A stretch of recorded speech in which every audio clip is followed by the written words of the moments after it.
The Self-Publishing Advice Conference, SelfPubCon 2025, brings indie authors from around the world together for 2 days of insight, inspiration, and connection. It's live online October 18 and 19 and free to attend. Get early access to our international competition and all the latest conference updates at selfpublishingadvice.org/conference-2025.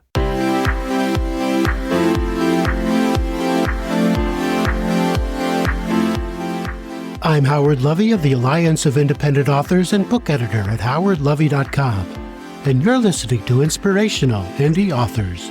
Every episode, I interview an ally member to find out what inspires them and how they are an inspiration to other authors. My guest this episode is Mo Fanning, a novelist whose work blends humor, heartbreak, and hope while exploring themes of identity, loss, and chosen family. His stories often center LGBTQ lives, but treat them with the same depth and complexity as any other. He also creates original music to accompany his books. I'll let Mo Fanning tell his story. Hi, my name is Mo Fanning. I'm an indie author based in the UK in the West Midlands. My books started out as fairly light and fluffy rom-coms, and I've discovered as I got older that they've become far more miserable, far more obsessed with grief and the human condition. But at the same time, I'm trying really hard to make sure they contain enough darkly comedic moments not to depress the hell out of everybody who reads them.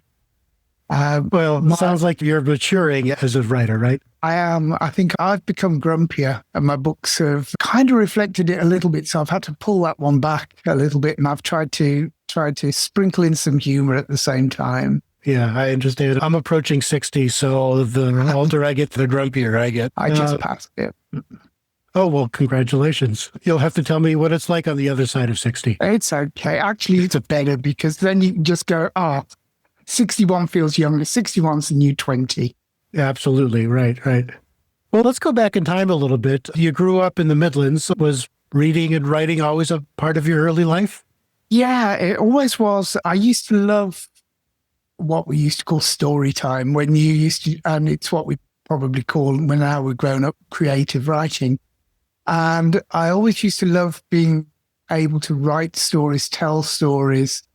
And I was totally obsessed at the time with the books of Enid Blyton, who's obviously been reevaluated over the years. I sort of remember that it was the one thing that I really enjoyed doing because I was always really quite rubbish at things like math and things like that. But the writing part, the artistic part of it all, yeah, I was quite good at that. So it was always, even from a young age, it was something that I loved doing, telling stories.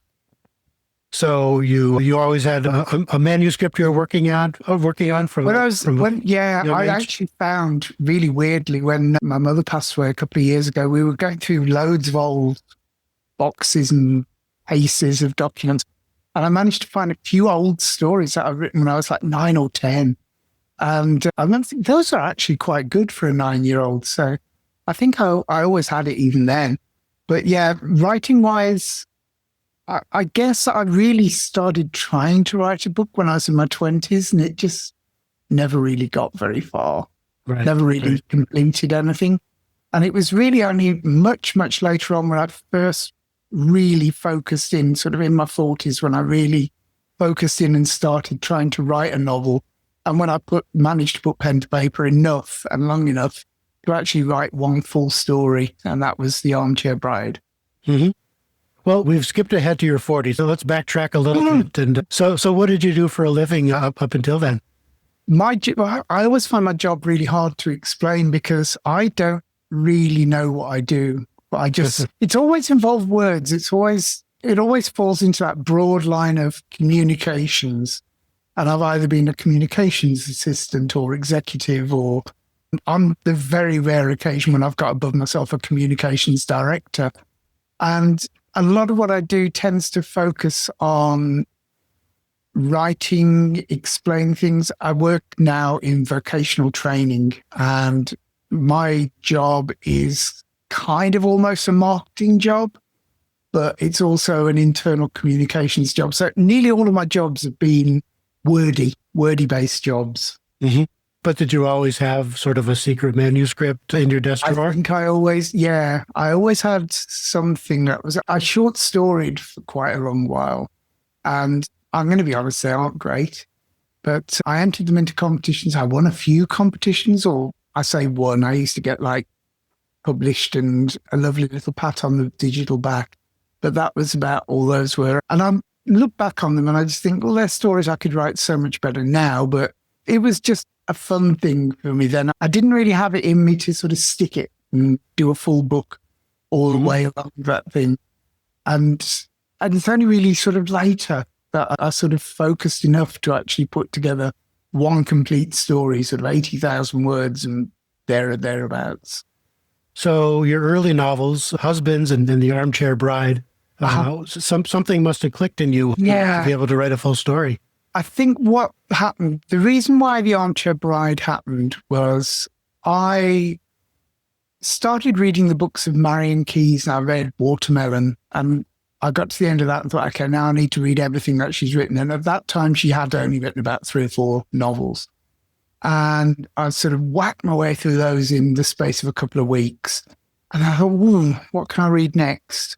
And I started looking around. I wanted something really similar, the same sort of family thing, the humor thing, the big sort of cast of players, but I wanted that wit and that sort of homespun feel to it. And I just couldn't find anything that was quite the same. That didn't quite, there was Armistead Mopan, there was the Tales of the City. And I just, beyond that, there just didn't seem to be anything out there. And I thought, why don't I try and write one? So I wrote just more to entertain myself.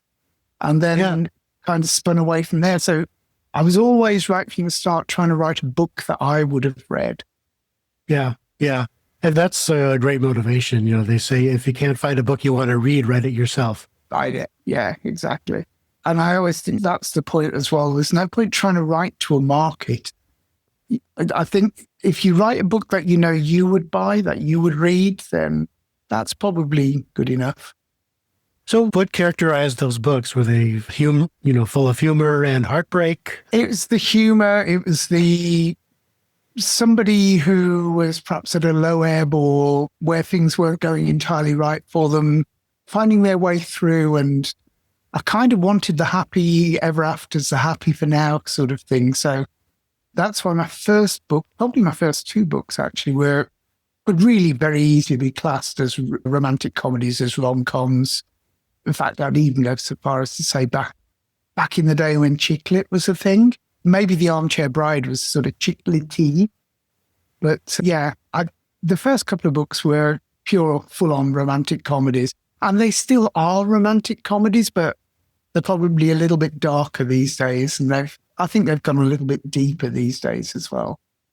Well, you've said that identity, loss, and chosen family recur in your novels. When did you know that these were the themes you wanted to explore? I think it's because being gay, I featured little gay sub-characters in my first couple of novels. And then I decided, I'm going to go full on. And I needed to make the lead character the gay character. But I didn't want to write a gay book, if you know what I mean. I didn't want to write a book where it was just all in your face. And this person's whole personality was based around the sexuality. And I didn't want to do that. I just wanted to have people that were just living their lives, getting through their lives. And they just so happened to be gay. Being gay wasn't a personality trait. Right. So it was very much, that was when I suppose doing that as well made me feel much more able to identify a lot more with my character.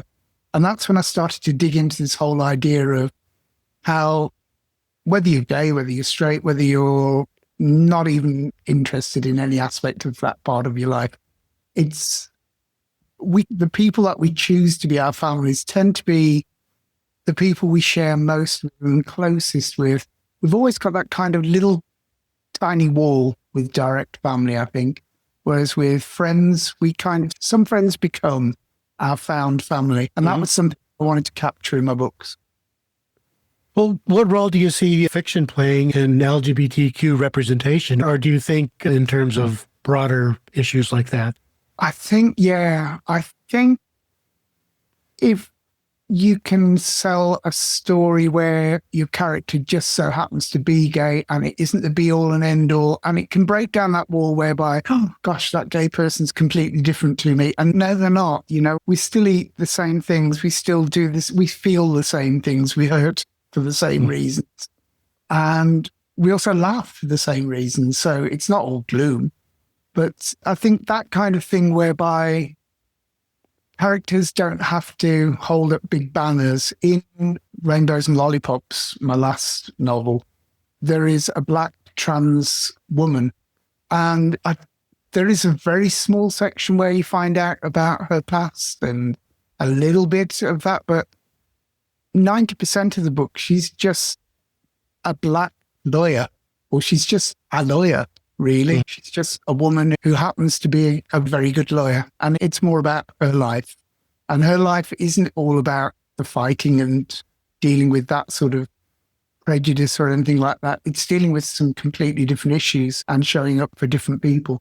Yeah, that's great. I think that's important. It's not everything about you. It's one aspect, right? That's it, right. Yeah. I don't want to sort of write books that are sort of banging a drum. I just want, these are just stories. And if you identify with them in any way at all, that's great. Now, you decided to pursue indie publishing, obviously, because you're on this show. What was the biggest, I guess, lessons you learned as you made that leap? I think the lesson I learned was you really have to write. The thing with writing the book isn't the biggest part of the job. I always find, I used to, when I first started out, I used to agonize over every line, every word. I used to keep going back over every chapter. It used to take me forever to finish. And now I've learned that the most important job is just finish that first draft, hand it off to somebody who's going to know way better than you how to edit that, and then listen to other people. And then you're going to find out that the majority of the work comes in the trying to market it and sell it and talk about it and get it out there. The writing is probably only 30% of the job now. Yeah. Well, how do you market your books? Do you market as rom-coms, as LGBTQ fiction, all of the above, or? It kind of is all of the above. I'm more now trying to move into marketing them. I think there's always an LGBTQ market that I market into because that is kind of where I found I've got quite a lot of loyal readers.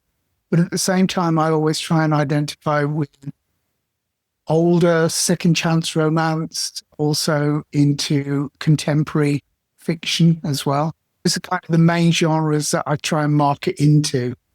And at the same time, by using the right kind of keywords when I'm building the metadata for any books that I'm putting out, will always try and pull in the market all around that. Right. I'll have to talk to you later about what keywords. I wrote a book that was just a book to me, and I was told later that it could be termed a second chance romance. Although I didn't follow all the romance tropes, so a lot of romance readers might be angry after they read it. But to me, it was just a book. And it kind of always is to me. And then I have to really, and I think it's the giving it away to a developmental editor and then a copy editor and kind of losing go of it and letting go of it for a month or so at a time and then coming back and tidying it up. By the time it gets back to that finished product, I've almost moved away from it. And then I can kind of look down on it and go, okay, what really are the themes and tropes in this? And there are so many. It's just really hard. You kind of just have to say, okay, what are the 3 or 4 that I think are the main ones and that I am going to focus all my effort on, all of my images on, all of the words on, everything that I do needs to focus on. I can't cover all of them. I just need to find the ones that are going to work best. So when you're writing it, you're not thinking about those tropes. So you think about them later during the marketing phase when you're trying to figure out the market for it. And for me, it is always 2 completely different sets of mind, because I think if you're writing to a market, you're never going to enjoy it. You're never going to love the book. You're going to be constantly thinking, oh, I wonder if this would work for that market, or if, oh, am I going the wrong way? I think it all comes back to what I said at the start. Just write the book that you love, write the book you want to write, and then move into another seat, sit in another room, work it out differently, and put a completely different head on your shoulders, different hat on, and think as a marketer, if you had to sell this to someone, what book is it like? And then look into how those books have been marketed. That's kind of how I kind of pull things together. Yeah, yeah. Well, that's smart. And it's also the advantage of being indie. You don't have to think about that when you write. You're not writing to a formula. You're writing a story that you enjoy. Yeah. And when I first started writing seriously, I did have an agent, and we kind of went down to the last, we went to a couple of runoffs with major publishers that ultimately didn't happen. And for various reasons, other established writers were writing similar stories, that sort of thing.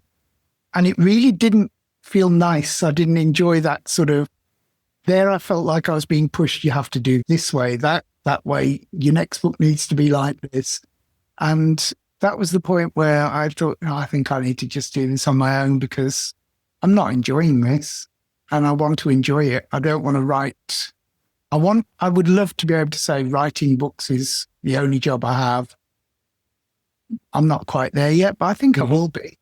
Is that your goal, to quit the day job? Yeah, I'm 60. I need to be able to quit. I'm getting to a point where I know the day job's going to quit me. So I probably just need something to keep me busy in the later years. I hear you. Absolutely. My dream is, by the time I'm 65, just collect those royalties.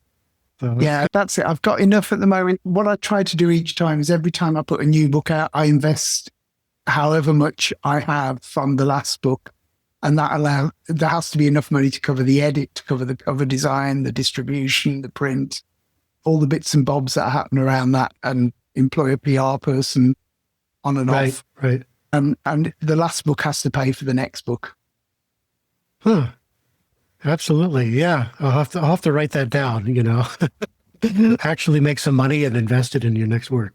Yeah. I think I'll get a kitchen, which is what I've done with the last lot. Right. Yeah. So the next book is going to have to wait a while, because the kitchen costs a lot more than I thought. Now, I noticed on your website that alongside your books, you also produce music tied to your stories, even recording your own tracks when you needed some soundtrack material. So what role does music play in your process? In the writing process, when I first started writing, I couldn't have any noise at all or anything when I was writing. It just used to distract me, and I'd just find my mind wandering. Now, I nearly always have music playing when I'm writing, but it kind of has to not be music that I know the words to. It has to be music that perhaps don't know, and also nothing too in my face. But I like to have something quite gentle going in the background, because it just feels like it fills the space around me a little bit. Yeah. I can't write to anything with lyrics. I'll listen to instrumental music or classical music while I'm writing. But if other people's words get in the way, then that's just too much for my brain to handle. Yeah, I would start singing tunelessly along, and that's not pretty. So let's talk about your new novel, Ghosted. Tell me, how did the story come about, and why did you... Ghosted it came from the idea of, I think just one Christmas, I read, I'm sure it was in a newspaper rather than online, about a guy who had been Santa Claus for years and years at a local store. And then the local store closed down.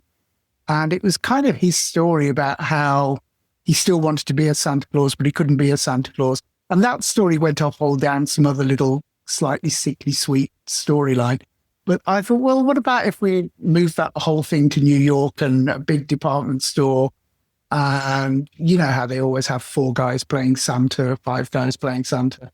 And what if one guy who'd been doing it for years and years and years suddenly got told his smile didn't fit, and so he was out of a job?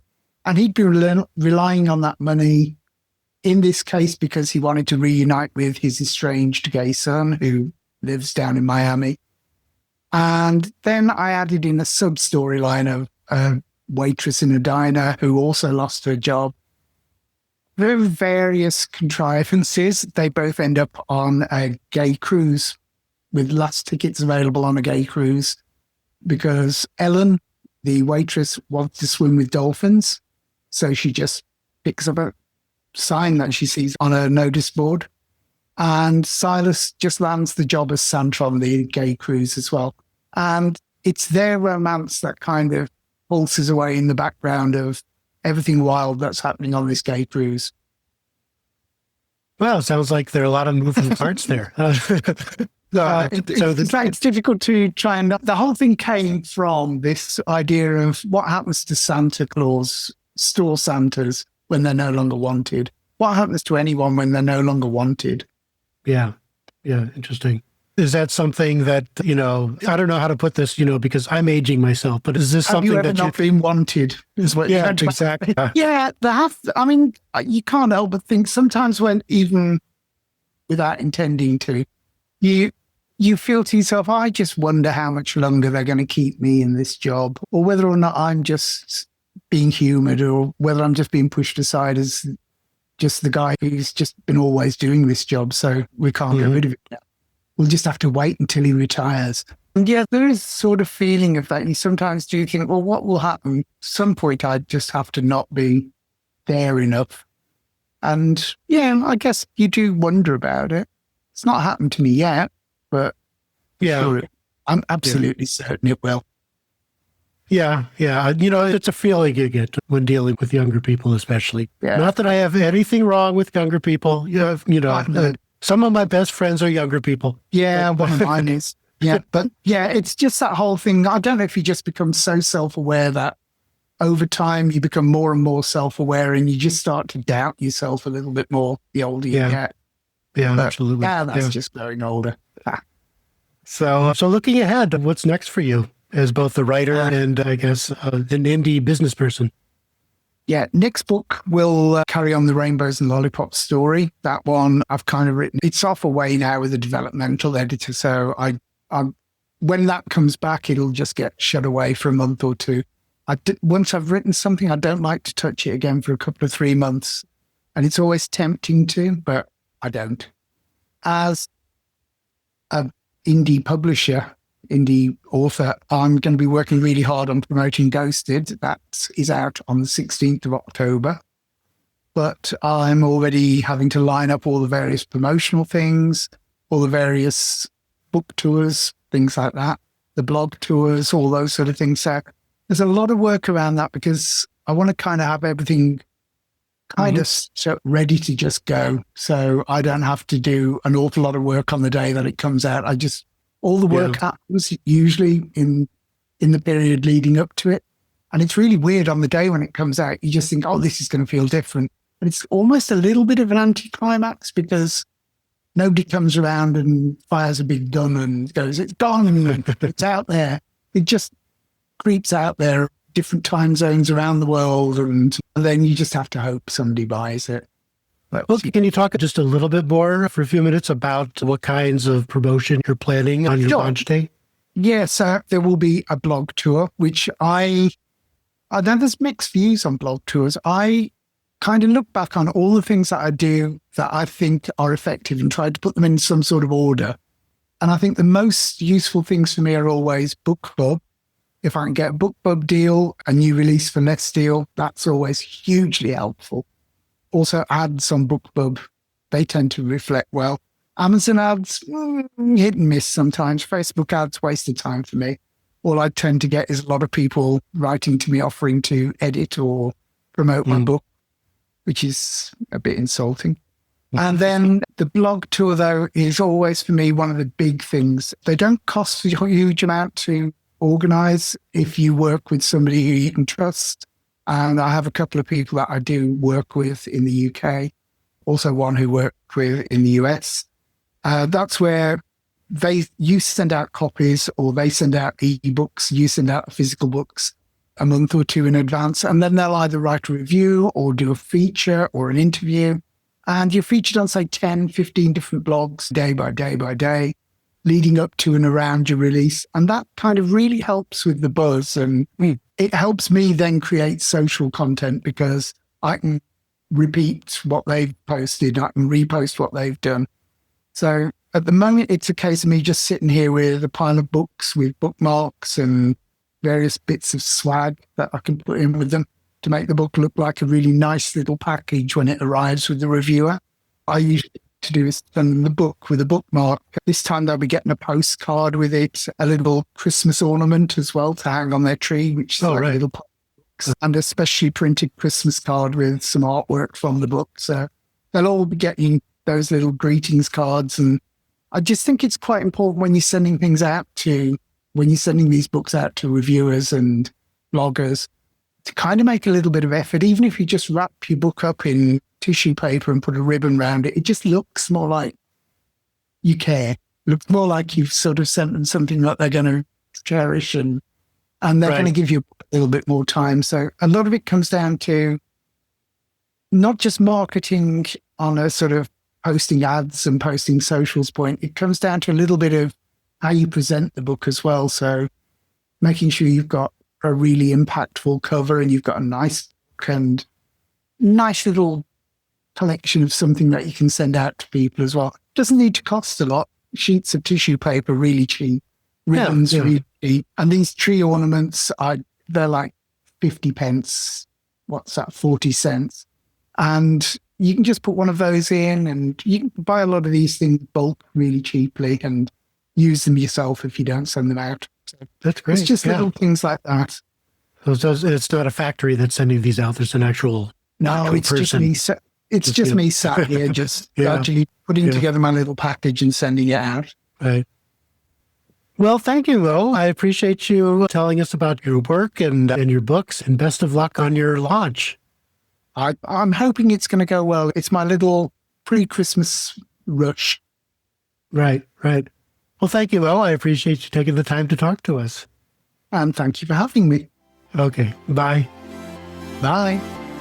You've been listening to Inspirational Indie Authors.